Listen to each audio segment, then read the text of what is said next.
everyone, and welcome back to Creating a Competitor.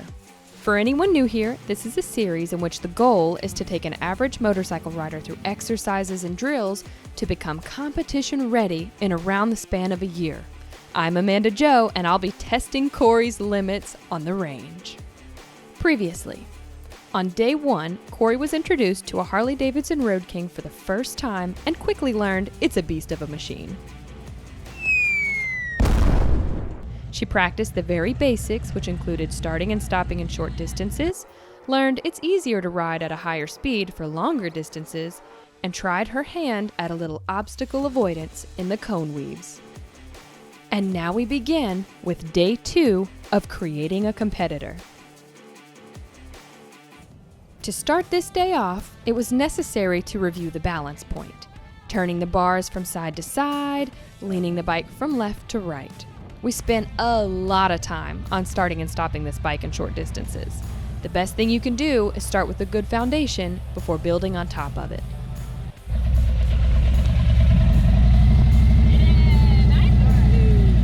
Then it was time to move to longer distances. But this time around, I wanted her to go fast and work on applying her brakes quickly and efficiently while maintaining balance. Next was a quick demonstration of using only one brake versus applying both brakes to stop the bike in a shorter distance. Now it's time for the fun stuff, bringing out cone exercises. I put Corrie in the 90-degree turn with the inside of it fairly wide to start. Since she breezed through that pretty quick, I started to bump the cones in, creating that sharp point that's pretty tough to get around.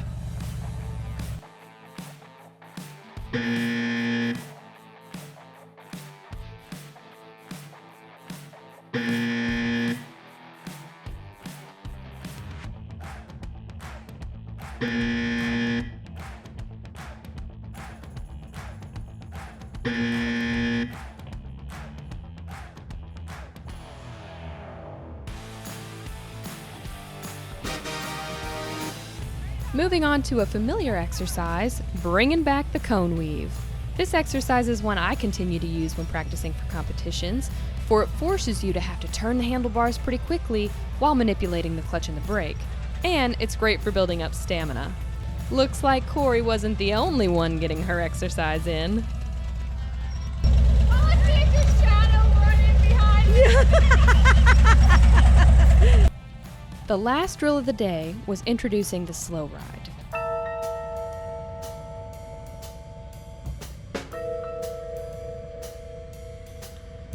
In competition, the goal of the slow ride is to get the maximum amount of time you can in a limited space. You know, I'll be completely honest with you guys, the slow ride is boring. It's boring to watch. It's even boring to do. But if you've ever been on two wheels, you know it's the most challenging thing to do. And I can promise you this, it elevates all other skills on a motorcycle. So Corrie's just gonna have to learn it. This is one of those things that you just have to do over and over again. I started Corrie out by relating it to the starting and stopping drill we did. I wanted her to just work on slowing the bike down before moving forward again, no stopping required. Next, I had her go in a continuous circle left and then to the right to try and find that balance point where the bike feels weightless and you're able to go slower and slower. Shift your body. Try and find that balance point. Last, I had her start from a stop with her front wheel turn left and then to the right. This skill is definitely going to take some time. Stay tuned for day 3 as we get into more aggressive maneuvers where the bike isn't quite as weightless.